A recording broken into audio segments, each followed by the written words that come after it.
সম্মানিত ভাইরা, একটি মাস সিয়াম সাধনা করার পর এই ঈদুল ফিতর ওয়াজিব নামাজ আদায় করার জন্য আপনারা এসেছেন, আল্লাহ তাআলা নিয়ে এসেছেন। আপনারা আসতে পারায়, বসতে পারায় আপনারা খুশি কি বেজার? আওয়াজ হচ্ছে না কেন ভাই? জয়পুরহাটের মানুষ তো আওয়াজ দিবে, একটু আওয়াজ দেন। আপনারা খুশি কি বেজার? আলহামদুলিল্লাহ পড়ি। আমার ভাইয়েরা, মাহে রমজানের শুরু থেকে নিয়ে শেষ পর্যন্ত যত গোলাম দিওকে, যত আল্লাহ তাআলার বান্দা, আল্লাহ তাআলার বান্দীদেরকে আল্লাহ রাব্বুল আমিন মাফ করেছেন। আর আজকে ঈদুল ফিতরের এই ময়দানে আমরা এসেছি, গোটা মাসে যত আল্লাহ তাআলা তার গোলামদেরকে মাফ করেছেন, বিশ্ব নবীজির উম্মতিওকে আল্লাহ পাক মাফ করেছেন। আজকে ঈদুল ফিতরের এই দিনে, খুশির দিনে আল্লাহ তাআলা সম পরিমাণ তার উম্মতদেরকে মাফ করে দিবে। সুবহানাল্লাহ। সম্মানিত ভাইরা, কিন্তু দুঃখজনক হলো কষ্ট, যেই সময় আমরা সালাতুল ঈদুল ফিতর ওয়াজিব নামাজ আদায় করার জন্য শুধু এই সাবেক শহীদ জাগ কলেজ নয়, গোটা বাংলাদেশে ঢাকায় জাতীয় মসজিদ থেকে শুরু করে গোটা বাংলাদেশে শুধু নয়, গোটা পৃথিবীতে যত জায়গায় এই ঈদের জামাত অনুষ্ঠিত হবে। কিন্তু দুঃখজনক হলো, শুনতো বলেন তো, ওই ফিলিস্তিনে আমার ভাইরা মুসলমানেরা কি এত সুন্দরভাবে সালাতুল ঈদের জামাতকে তারা করতে পারবে নাকি? করতে পারবে? আমার ভাইরা, 1000 নয়, 2000 নয়, প্রায় 6 মাসের ব্যবধানে ফিলিস্তিনে 32,000 মুসলমানদেরকে ওই ইসরায়েল কাফের বেঈমান মুশরিকরা তারা হত্যা করেছে। কথা ঠিক কিনা? বাইতুল মাকদাসকে, মুসলমানদের হৃদপিণ্ড বাইতুল মাকদাসকে তারা তারাবদ্ধ করেছে। আমার বন্ধুগণ, তারা গির্জা বানাতে চায়। আমার ভাইরা, এই 32,000 মুসলমানদের মধ্যে প্রায় 22,000 মুসলমান মা এবং শিশু। আল্লাহু আকবার। কি তাদের অপরাধ ছিল? তারা মুসলিম। আল্লাহু আকবার। মুসলমান হওয়ার কারণে কাফের বেঈমান মুশরিকরা পৃথিবী থেকে তারা বিদায় করেছে। কথা ঠিক কিনা? হসপিটালে অনেক বাচ্চা তারা ভর্তি, যাদের হাত নাই, যাদের পা নাই, অনেকের বোমার আঘাতে চোখটা পর্যন্ত উড়ে গিয়েছে। সাংবাদিক বন্ধুরা বাচ্চাদেরকে প্রশ্ন করেছে, তোমরা কোথায় আছো? বাচ্চারা বলছে, আমরা আল্লাহর জান্নাতে আছি। আমরা কত সুস্বাদু খাবার খাই, ওই সাহরির সময় কত সুস্বাদু খাবার খাই, আবার সুবে সাদেক থেকে শুরু করে নিয়ে আমার বন্ধুগণ ইফতারি আনতে কত সুন্দর খাবার, কত সুস্বাদু খাবার নিয়ে নাড়াচাড়া করি। কিন্তু এই ফিলিস্তিনে করুণ জিনিস, দুমুষ্টি তারা খাবার পায় না, ফলমূল তো পায় না। আমার বন্ধুগণ, পেপার পত্রিকায় দেখেছি তারা অনেকেই ঘাস খেয়ে, পানি খেয়ে তারা রোজা রেখেছিল। ফিলিস্তিনদের আজকে ঈদ নাই। এমনও পরিবার আছে, বাবা বিদায় হয়ে চলে গিয়েছে। এমনও পরিবার আছে, মা বিদায় হয়ে চলে গিয়েছে। আজকে হয়তো ঈদের দিন কে সম্মান দিবে? আজকে ঈদের দিন শিশু বলতে পারে না, 2-1টা শিশু বলতে পারে মা বেঁচে আছে। মাকে বলে যে আমাদের ঈদের কি সাহাদ উঠবে না? আল্লাহু আকবার। আল্লাহ পাক বলছেন, ওয়ামা লাকুম লা তুকাতিলুনা ফি সাবিলিল্লাহি ওয়াল মুস্তাদআফিনা মিনার রিজালি ওয়ান নিসাই ওয়াল বিলদানিল্লাযীনা ইয়াকুলুনা রাব্বানা আখরিজনা মিন হাযিহিল ক্বরিয়াতিজ যালিমি আহলুহা। বর্তমান প্রেক্ষাপটে মনে হয় সবে মাত্র আয়াতটা নাযিল হয়ে গেল এরকম। আল্লাহ পাক বলছেন, ওয়ামা লাকুম লা তুকাতিলুনা ফি সাবিলিল্লাহ, তোমাদের কি হলো? কেন তোমরা বের হও না? তোমরা কি দেখো না পৃথিবীর ওই কর্নারে তোমরা কি দেখো না ফিলিস্তিনের মুসলমানদেরকে নিধন করা হচ্ছে? কেন তোমরা বের হও না? ওখানে নারী শিশুদেরকে হত্যা করা হচ্ছে। ওরা ফরিয়াদ জানাচ্ছে রবের নিকট, রব্বানা আখিরিজনা মিন হাযিহি ফারিয়াতি যালিমি আহলুহা।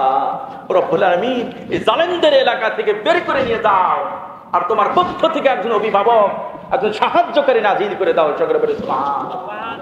সম্মানিত ভাইরা, এই জন্য আমাদের আজকে আনন্দ থাকলেও আমার বন্ধুগণ কাশ্মীরে মুসলমানদের আনন্দ নাই, ওই ঘরে মুসলমানদের আনন্দ নাই। আমার বন্ধুগণ ভারতে কিছু মুসলমানদের ওদের আনন্দ নাই, আর ফিলিস্তিনদের তো আনন্দ নেই। কথা ঠিক কিনা আমার ভাইরা? ভূমিকাতে কিছু কথা বলে নিলাম। মাহে রমজানের শ্রেষ্ঠ উপহার কি আপনারা বলতে পারেন? একটা ভাই বোন ইচ্ছা কি মাহে রমজানের শ্রেষ্ঠ উপহার কি? অনেকে বলতে পারে মাহে রমজানের শ্রেষ্ঠ হাদিয়া হলো আল্লাহ তাআলার কোরআনুল কারীম। সকলে বলে সুবহানাল্লাহ। আল্লাহ তাআলা পার্লামেন্ট থেকে যে বিধান কেটে পাঠিয়ে দিয়েছেন গোটা পৃথিবীর জন্য, তার নাম কি? কোরআনুল কারীম। মাহে রমজানের শ্রেষ্ঠ হাদিয়া, মাহে রমজানের শ্রেষ্ঠ উপহার হলো কোরআনুল কারীম। আল্লাহু আকবার করেন। আমার ভাইরা, মাহে রমজানের দুই কারণে দাম বেড়েছিল, মর্যাদা বেড়েছিল। এক হলো মাহে রমজান আল্লাহ পাক কোরআনুল কারীমের মতো একটা কিতাব সংবিধান নাযিল করে দিয়েছিলেন। আল্লাহু আকবার। দ্বিতীয়ত এই মাহে রমজানে আমার ভাইরা 17 রমজান শুক্রবার দিন জুমাবারে হক বাতিলের লড়াইয়ের লঙ্কে যুদ্ধ অনুষ্ঠিত হয়েছিল ইসলামের ইতিহাসে দেখে, ইসলামের ঐতিহাসিক যুদ্ধ। কথা ঠিক কিনা? জাতীয় যুদ্ধ, তার নাম কি? বদরের যুদ্ধ। তাহলে মাহে রমজানের দাম বেড়েছে দুইটা কারণে। মুখস্থ করতে হবে কয়টা কারণে মুসলমান? দুইটি কারণে। একটি কারণ হলো মাহে রমজানে আল্লাহ পাক কোরআনুল কারীম নাযিল করেছেন। মাহে রমজানে আল্লাহ তাআলা কোরআনুল কারীম নাযিল করেছিলেন। আর দ্বিতীয়ত এই মাহে রমজানে বদরের যুদ্ধ হয়েছিল। আল্লাহু আকবার করেন। তাহলে আল্লাহ তাআলা শিক্ষা দিচ্ছেন মুসলমান সিংহের জাত, বিড়ালের জাতি নয়। মাহে রমজানের শুধু মাহে রমজানে যুদ্ধ হয়েছিল, মুসলমানদের সংখ্যা বেশি ছিল না, মাত্র 363 মুসলমান ছিল। প্রক্ষান্তরে কাফেরদের 1000 বাহিনী ছিল। আল্লাহ রাসূল সাল্লাল্লাহু আলাইহি সাল্লাম ঘাবড়ে গিয়েছিলেন, রব্বুল আলামিনের কাছে হাত তুলে মুনাজাত করেছিলেন। আল্লাহ পাক অভয় দিয়ে বলেছিলেন, রাসূল ঘেবড়ে যাও না, ইয়ালফি মিনাল মালাইকাতি মুরদিফিন, 8000 বাহিনী আমি পাঠিয়ে দিলাম। সকলে সুবহানাল্লাহ। নবী টেনশন করো না, বিসালাসাতি মিনাল মালাইকাতি মুনসালিন, তারপরে 3000 বাহিনী প্রস্তুত রেখেছে। আল্লাহু আকবার। দিন পাঠিয়ে দিলেন। তারপর আল্লাহ পাক নবীকে বলছেন, ওয়াইন তাসবিরু ওয়া তাত্তাকু, ওগো নবী ধৈর্য ধারণ যদি করতে পারো, আর কলিজার মধ্যে আল্লাহর ভয় যদি নিয়ে আসতে পারো, আমি আল্লাহ তাআলা ঘোষণা দিলাম বিখামসাতি আলাফিম মিনাল মালাইকাতি মুসাউবিমিন। আল্লাহু আকবার। 5000 চিহ্নিত ফেরেশতা আমি পাঠিয়ে দিব বদরের যুদ্ধে। আল্লাহু আকবার করেন। বলেন তো বিজয় হয়েছিল মুসলমান না কাফেররা? মুসলমান বিজয় হয়েছিল। তাহলে মুসলমান বিজয়ের জাতি। কথা ঠিক কিনা? মুসলমান দুর্বল জাতি নয়। গোটা পৃথিবীর মুসলমানদের রাষ্ট্র হলো প্রায় 57টি। আবার সংখ্যার দিক দিয়ে একেবারে কম নয়। মুসলমানদের সংখ্যা 200 কোটিরও বেশি। আল্লাহু আকবার করেন। বলেন তো 57টা দেশ, আর মুসলমানদের সংখ্যা হলো প্রায় 200 কোটির উপরে। মুসলমানের রাষ্ট্রগুলি যদি এক হতো, মুসলমানের যদি এক হতে পারতো, তাহলে ইসরায়েল কেন গোটা পৃথিবীর কাফেরের বাচ্চার মুসলমানদের দিকে তাকায় কথা বলতে পারতো না। কথা ঠিক কিনা? কিন্তু মুসলমান আজকে ফাঁকাফাঁকি হয়ে গেছে। কথা ঠিক কিনা? আল্লাহর কোরআন থেকে দূরে গিয়েছে, বিশ্বনবী সাল্লাল্লাহু আলাইহি সাল্লামের সুন্নাহ থেকে দূরে সরে চলে গিয়েছে। বদরের যুদ্ধ থেকে প্রেরণা আমাদেরকে নিতে হবে। কথা ঠিক কিনা মুসলমান? বদরের যুদ্ধ থেকে প্রেরণা আমাদেরকে নিতে হবে। মুসলমান তো সেই জাত রক্ত দিয়েছিল বদরের যুদ্ধ, রক্ত দিয়েছিল খন্দকের যুদ্ধ, রক্ত দিয়েছিল সেই তাবুকের যুদ্ধে, মুসলমান রক্ত দিয়েছিল সেই 1971 সনে দেশ গঠন করতে গিয়ে, মুসলমান রক্ত দিয়েছিল 1952 সনে ভাষা আন্দোলনে। আমার ভাইরা, মুসলমান আবার যদি প্রয়োজন হয় কোরআন কায়েমের জন্য, কোরআনের জন্য মুসলমান রক্ত দেবে, কথা ঠিক কিনা মুসলমান? আমার ভাইরা, তাহলে মাহে রমজানের দাম বেড়েছিল কয় কারণে?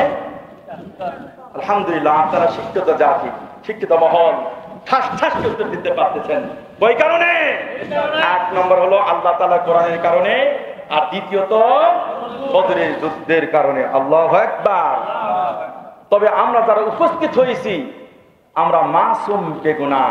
আমরা যারা উপস্থিত হয়েছি আজকের ময়দানে, মাসুম বেগুনাহ। আল্লাহ রাসূল সাল্লাল্লাহু আলাইহি সাল্লাম বলেছেন, ফারাজা মিন যুনুবিহি কায়াউমি ওয়ালাদাতুহু উম্মুহু। কোন বান্দা বান্দি 1 মাস সিয়াম সাধনা করার পর ওই বান্দার কোনো গুনাহ থাকে না, মনে হয় খারাজা বের হলো। খারাজা বের হলো মিন যুনুবিহি কায়াউমি ওয়ালাদাতুহু উম্মুহু। সদ্যজাত শিশু যেমন মায়ের পেট থেকে ভূমিষ্ঠ হয়, ওই শিশুর কোনো কি গুনাহ থাকতে পারে নাকি? কথা বলেন, থাকতে পারে নাকি? গুনাহ থাকতে পারে না। আল্লাহ রাসূল বলেছেন, 8 মাস যারা সিয়াম সাধনা করলো, সদ্যজাত শিশুর নাই হলো, আল্লাহু আকবার বলো, কোনো গুনাহ থাকতে পারে না। আমার ভাইরা, নবীজি শিশুর সঙ্গে কেন তুলনা করলেন? সদ্যজাত শিশুর সঙ্গে কেন তুলনা করলেন?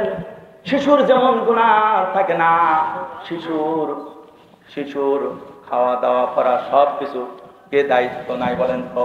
মা এবং বাবা কে দায়িত্ব নাই? মা এবং বাবা দায়িত্ব নাই। মূলত আল্লাহ তাআলা তো দায়িত্ব নিয়েছেন।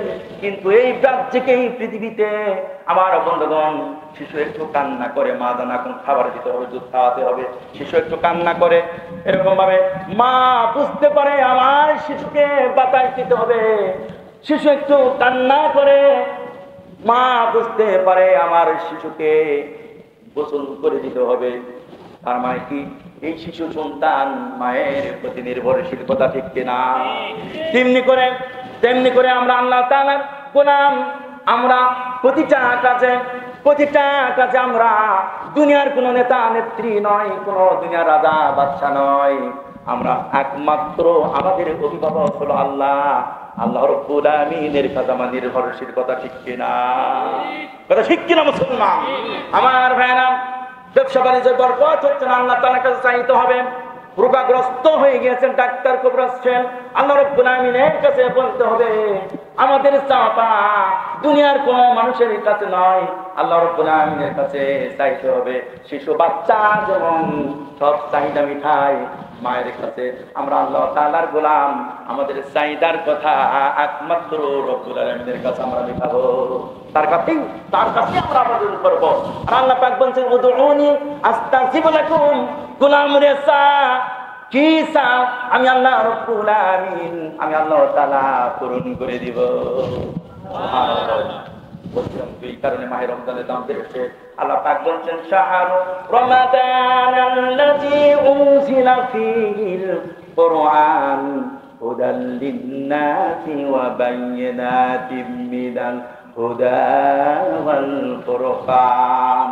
রমজান তো সেই মাস যেই মাসে ফুরকান, কোরআন কারীম নাযিল করে দিয়েছে। আল্লাহ পাক বলছেন যে রমজান তো সেই মাস যে মাসে কোরআন নাযিল করেছে। আল্লাহু আকবার বলেন। হক এবং বাতিলের পার্থক্যকারী এই কোরআন। আল্লাহু আকবার। সম্মানিত ভাইরা, সেই কোরআন থেকে আমরা দূরে সরে কোরআনের দাবি আমরা পূরণ করি না। কোরআনের দাবি হলো 4টা। কোরআনের দাবি কয়টা? কোরআনের দাবি হলো 4টা। 1 নম্বর দাবি হলো কোরআন আমাদেরকে পড়তে হবে। কোরআন কি? পড়তে হবে। আমরা অনেকে পড়তেই পারি না, কথা ঠিক কিনা? এখানে যদি বলি যে হাত উঠান তো কারা কারা কোরআন কারীম পড়তে পারেন, বলেন তো মুসলমান, হাত কম উঠবে কি বেশি উঠবে? কথা বলেন না কেন? কম উঠবে কি বেশি উঠবে? তাহলে কি খুব কমই উঠবে, কথা ঠিক কিনা? কোরআন কারীমের দাবি হলো 4টা। 1 নম্বরের দাবি হলো কোরআন কারীম তেলাওয়াত শেখা। তবে সহিহ ভাবে তেলাওয়াত শিখতে হবে। আল্লাহ তাআলা বলছেন, ওয়ারাতিলিল কুরআনা তারতিলা। কোরআন কারীম সহিহ ভাবে তেলাওয়াত তোমরা শেখো। কে বলেছেন? 2 নম্বর দাবি হলো, কোরআন কারিমের 2 নম্বরের দাবি হলো, যারা তোমরা কোরআন পড়তে শিখেছ, সুন্দরভাবে তেলাওয়াত শিখেছ, 2 নম্বর কোরআনের দাবি হলো অর্থ বুঝে বুঝে কোরআন বুঝে বুঝে তেলাওয়াত করো। কোরআন বুঝে বুঝে তেলাওয়াত করো। আমরা তো কোরআন বুঝি না, কথা ঠিক কিনা? আমার ভাইয়েরা, আমাদের এইরকম অবস্থা। আমি অনেক সময় উদাহরণ দেই, আরবির সঙ্গে আমাদেরকে সেরকম সম্পর্ক নাই। হাত পা থেকে শুরু করে মাথা মস্তক সব ইংরেজি জানি, ভালো বাংলা বলতে পারি, কিন্তু আরবি কি জানি? আরবি কিন্তু তেমন জানি না। তো সৌদি আরব থেকে আল্লাহ তাআলা বান্দা আসলো, বলেন তো সৌদি আরবের ভাষা কি? আরবি ভাষা। তো লোকাল একজন মানুষকে জিজ্ঞাসা করলো যে আইনা মসজিদুনা ইয়া আখি। উনি সৌদি আরবের এই লোকটা বোঝাতে চাইলো যে মসজিদ কোথায়, আইনা মসজিদুনা ইয়া আখি, ভাই মসজিদ কোথায়? এই তো কিছুই বোঝে না বাংলাদেশের মানুষ, লোকাল মানুষ।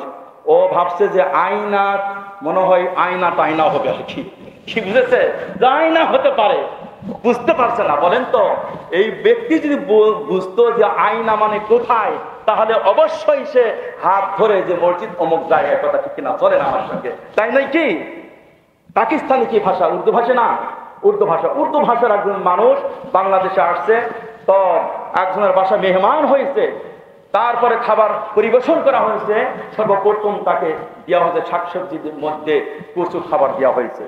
তো এই মেজবান, এই মেহমান কিছুক্ষণ কচুতে খাইলো, খাওয়ার পর তো বুঝাইতে চাইলো, অর্থাৎ মেজবানকে বললো, বাড়ির কর্তাকে বলছে যে আওর কুস, আর কোনো কিছু কি আছে? এই লোকটা বুঝেছে, মেজবান বুঝেছে যে কচু মনে হয় তার কাছে আন্তর্জাতিক খাবার, আর কিছুটা কচু দিয়ে দিয়েছে। কিছুক্ষণ পর মেহমান বলছে আওর কুস, আর কি কিছু আছে? তো মেজবান ভাবছে যে কচু মনে হয় এতই প্রিয়, আর খানিকটা দিয়ে দিচ্ছে। তাহলে ভাষা না বুঝলে কেমন হয়? এই জন্য আরবি ভাষা একটু বোঝার দরকার আছে কিনা মুসলমান? এই জন্য কোরআনের দাবি হলো 4টা। 1 নম্বর কোরআন কারীম থেকে পড়তে শেখা। 2 নম্বর দাবি হলো বুঝে বুঝে কোরআন কারীম তেলাওয়াত করতে হবে। আর 3 নম্বর দাবি, কোরআনের 3 নম্বর দাবি হলো কোরআন কারীম যতটুকু আপনি তেলাওয়াত শিখছেন, যতটুকু আপনি বুঝতে শিখেছেন, এটা প্রচার করতে হবে। কি করতে হবে? প্রচার করতে হবে আমার ভাইরা। আর 4র্থ নম্বর দাবি হলো কোরআনের রাজ জমিনে প্রতিষ্ঠিত করতে হবে। রাজনীতি হলো কোরআনের কি দাবি? কোরআনের রাজ জমিনে প্রতিষ্ঠিত করতে হবে। এই বাংলাদেশে যদি কোরআনের আইন চালু হয়, আওয়ামী লীগ, বিএনপি, জাতীয় পার্টি, জামাত, জাসদ, বাসদ, চরমোনাই সবাই শান্তিতে থাকবে কিনা? শুধু মুসলমান জাতি নয়, অন্যান্য জাতিরাও কি শান্তিতে থাকবে। কিন্তু কোরআন তো আমরা বুঝি না। কোরআন 1 নম্বর দাবি কি? পড়া। 2 নম্বর অর্থ বোঝা। আর 3 নম্বর হলো প্রসারতা করা। আর 4র্থ নম্বর হলো কোরআন প্রতিষ্ঠিত করা। কোরআন তো আমরা বুঝিও না, আবার ব্যাখ্যা বিশ্লেষণ তো আমরা ওইদিকে যাই না। না বুঝলে কেমন হয়? তো ছোট শিশু বাচ্চা, 8-9 বছরের বাচ্চা কোরআন কারীম পড়তেছে, ওয়াকাদা রাব্বুকা আল্লা তা'বুদু ইল্লা ইয়্যাহু ওয়া বিল ওয়ালিদাইনি ইহসানা। এটা কিন্তু পিতামাতার সম্পর্কে আল্লাহ পাক সূরা বনী ইসরাঈলের মধ্যে বলে দিয়েছেন যে ওয়াকাদা রাব্বুকা আল্লা তা'বুদু ইল্লা ইয়্যাহু ওয়া বিল ওয়ালিদাইনি ইহসানা।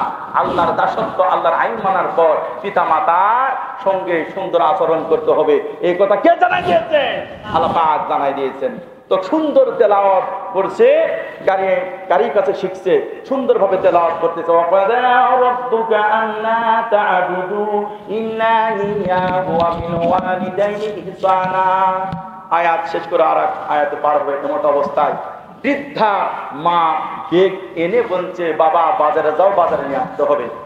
এই শিশু 8-9 বছরের বাচ্চা বলছে, মা দেখতেছেন না আমি কোরআন পড়তেছি, মানে ঝাড়ি দিল।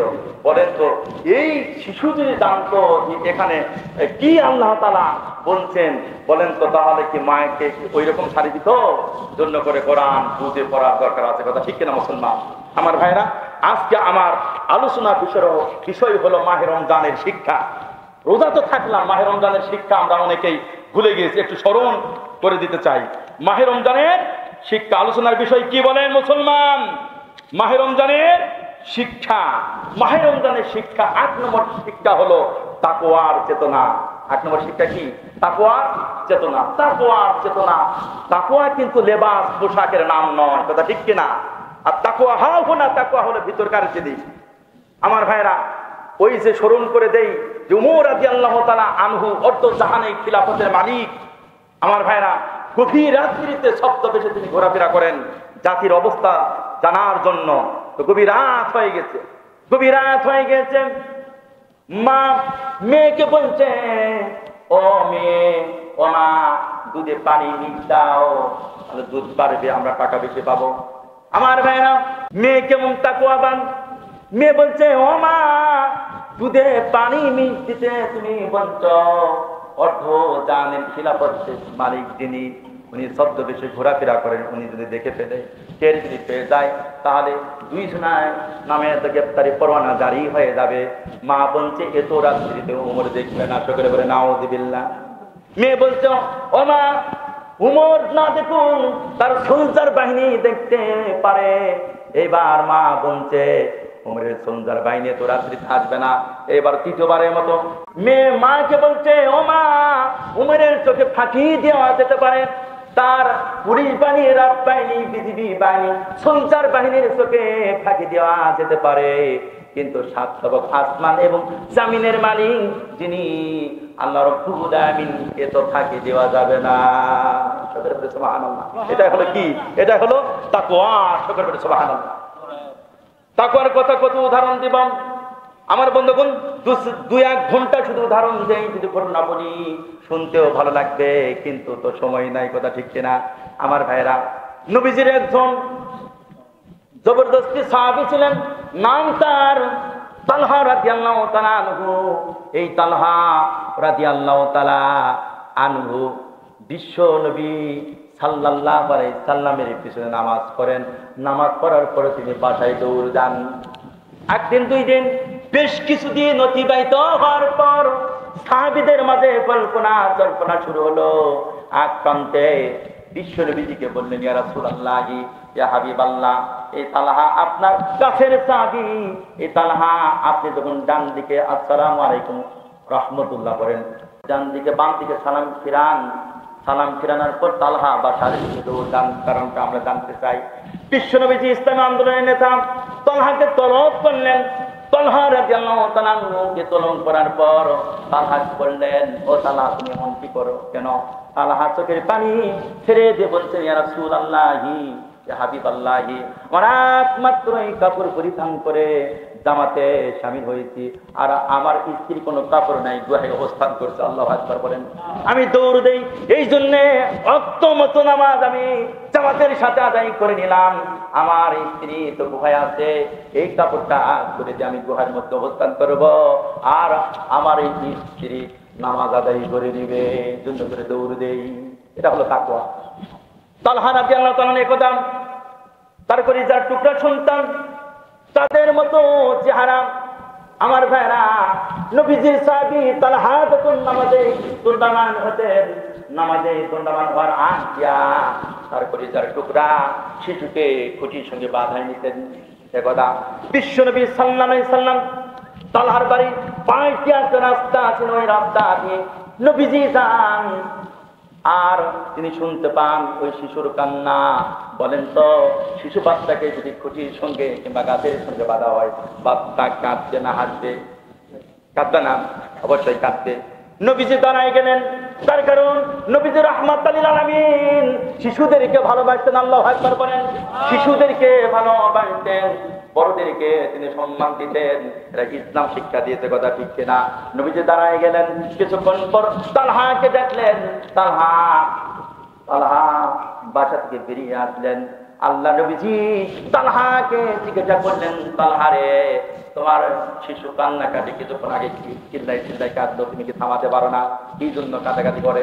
আমার ভাইরা, তালহা রাদিয়াল্লাহু তাআলা আনহু বলছেন, ইয়া রাসূলুল্লাহ, ইয়া হাবিবাল্লাহ, আমার বাচ্চা এই জন্য কাঁদাকাটি করেছে, নামাজে যাওয়ার আগিয়া আমার এই শিশু বাচ্চাকে আমি খুঁটির সঙ্গে বাঁধে নেই। নবীজি বললেন, কি জন্য বাঁধে নাও? তালহা জবাব শুনেই দিলেন, ইয়া রাসূলুল্লাহ, হাবিবাল্লাহ, আমার বাড়ির পাশে ইয়াহুদির একটা খেজুর গাছ রয়েছে, দেখেন এই গাছের ডাল আমার আগিনাই শুরু করেছে। আমি নামাজে যাওয়ার আগিয়া আমার বাচ্চাকে কঠিন সঙ্গে এই জন্য বেঁধে নেই, ছেড়ে দিয়ে নামাজ পড়ি। ওই ইয়াহুদির ওই গাছ থেকে খেজুর দিয়ে একটা ধরে ধরেছে পরে আমার আগিনাই। আর আমার বাচ্চা, অবুঝ বাচ্চা, অবুঝ সন্তান যদি আগের পর আগ এগুলি করে করে খায়, কিয়ামতের দিন আল্লাহ পাক যদি আমাকে চিকিৎসা করেন, তালহারে ওই ইয়াহুদির গাছের ফল তোমার বাচ্চা খেয়েছে, সুতরাং জবাব দিয়ে জান্নাতে যা। আমি জবাব দিতে পারবো না, জন্য করে আমার ভয় হয়, আখিরাতের ভয় হয়, জন্য করে নামাজে দণ্ডায়মান হওয়ার আজ্ঞা। আমার পরিবারের টুকরা সন্তানকে আমি খুঁটির সঙ্গে দাঁড়ায় নামাজে দণ্ডায়মান হব। এটা হলো আল্লাহ তাআলার ভয়। রোজার শিক্ষা আল্লাকুম তাত্তাকুন, খোদাভীতি অর্জন করা। আমার ভাইয়েরা, আল্লাহ পাক ডাক দিয়েছেন, ইয়া আইয়ুহাল্লাযিনা আমানু, ইয়া হরফে নেতা 5টা কে বলছেন অধিক, কিন্তু অন্য হরফ না নিয়ে এসে ইয়া নিয়ে আসছেন। এই কারণে হরফে নেতা মানে যাকে আহ্বান করা হয় এই হরফে নেতা দিয়া, তো ইয়া নিয়ে আসেন এই কারণে যে গ্রামারবিদেরা লিখছেন যে অসুস্থ রোগী, যে অসুস্থ দূরে থাকে, তাকে ডাকার জন্য এই ইয়া ব্যবহার হয়। সকলে বলে সুবহানাল্লাহ। আমার ভাইরা, ইয়া আইয়ুহাল্লাযিনা আমানু, আল্লাহ পাক বলছেন, আমরা যারা ঈমান আনয়ন করেছি, কিন্তু আমরা রোগাক্রান্ত, গুনাহ করে আমাদের দিলটা, গুনাহ করে আমাদের কলমটা নষ্ট হয়ে গিয়েছে, আমরা অসুস্থ রোগী হয়ে গেছি। এজন্য আল্লাহ পাক বলছেন, ইয়া আইয়ুহাল্লাযিনা আমানু, ওহে ঈমানদারগণ। আল্লাহ পাক কোরআন কারীমের মধ্যে যত জায়গায় ইয়া আইয়ুহাল্লাযিনা আমানু বলেছেন, ঈমানদারদেরকে আহ্বান করেছেন। তার মানে হলো কি, গুনাহ যদি হয়ে থাকে, ঈমানদারগণ আমি তোমাদেরকে ভালোবাসি, আমি আল্লাহ তাআলা বান্দাদেরকে ভালোবাসি। গুনাহ মুক্ত করার জন্য ইয়া আইয়ুহাল্লাযিনা আমানু আমি ডাক দিচ্ছি, আমার হুকুম আহকাম মেনে সলিড হয়ে আমার সান্নিধ্য আসো, জান্নাতি হয়ে যাও, আমার নৈকট্য হাসিল করো। আল্লাহু আকবার করেন। কুতিবা আলাইকুমুস সিয়াম, কুতিবা শব্দের অর্থ হলো লিখে দেওয়া, কাতাবা কিন্তু আল্লাহ তাআলা বলেন নাই। মসজিদের শিকা কুতিবা আলাইকুমুস সিয়াম, রোজার মতো একটা বিধান, সিয়ামের মতো একটা বিধান আমি আল্লাহ তাআলা লিখে দিয়েছি। বলেন তো, লিখে দেওয়া জিনিস কি রদ বদল করা যায়? আপনি জয়পুরহাট সদরে যাবেন, জয়পুরহাট বাজারে গিয়া 10 কেজি পেঁয়াজ কিনবেন, বলেন তো লেখার কি প্রয়োজন আছে নাকি? 2 মণ ধান কিনবেন, লেখার কি প্রয়োজন আছে নাকি? না। কিন্তু এই শহীদদের পাশে 2 শতক জমি কিনতে যান, তাহলে লেখার দরকার আছে কিনা? শুধু লেখা না, যার জমি আরেস খতিয়ান ঠিক আছে কিনা, অমক ঠিক আছে কিনা, খারিজ হয়েছে কিনা, বিভিন্ন কিছু দেখার পর তারপর তো জমিটা নিবেন, কথা ঠিক কিনা, লেখালেখি হবে, কথা ঠিক কিনা। রোজা দুনিয়ার কোন জিনিসের সঙ্গে তুলনা করা যাবে না, এমন বিষয় বোঝাতে গিয়ে আল্লাহ পাক বলছেন, কুতিবা আলাইকুমুস সিয়াম, আমি আল্লাহ তাআলা রোজার মতো বিধান লিখে দিয়েছি, কিয়ামত পর্যন্ত রদ-বদল করতে পারবে না। সুবহানাল্লাহ বলেন। কামা কুতিবা আলাল্লাযিনা মিন ক্বাবলিকুম, আল্লাহ তাআলা বলছেন যে আমরা তো পাবলিক বলতে পারি যে সবে সাদেক থেকে শুরু করে সে সূর্য অস্ত পর্যন্ত হয়তো বা আমাদের প্রতি আল্লাহ এটা জুলুম করেছে, পূর্ববর্তী উম্মতের মনে হয় এটা ছিল কি ছিল না, এরকম কল্পনা জল্পনা আমরা করতে পারি। এই জন্য আল্লাহ পাক আমাদের কল্পনা জল্পনা দূরীভূত করার আগ দিয়ে আল্লাহ পাক বলছেন, কামা সত্য নিয়ে এসে বলছেন, কামা কুতিবা আলাল্লাযিনা মিন ক্বাবলিকুম, কি বলবে তোমাদের আগে যত নবী যত রাসূল চলে গিয়েছে ওদের উপরে এবং তাদের উম্মতের উপরে কম বেশি রোজা ফরজ ছিল। আমরা তো লাভ বুঝি, কথা ঠিক কিনা? অফার বুঝি, যেখানে লাভ সেখানে আমরা দৌড় দেই, কথা ঠিক কিনা? গতকাল যদি এরকম হতো, জয়পুরহাটের সদরে 8 কেজি 1.5 কেজি 2 কেজি ইলিশ মাত্র 200 টাকাকে পাওয়া যায়, কথা ঠিক কিনা? আর ধনীরা চা পাইতো নিয়ে এসে ফ্রিজ ভর্তি করতো, কথা ঠিক কিনা মুসলমান? অফার চয়েস করি। আমার ভাইয়েরা, মাহে রমজান আল্লাহ পাক দান করেছেন অফার হিসাবে।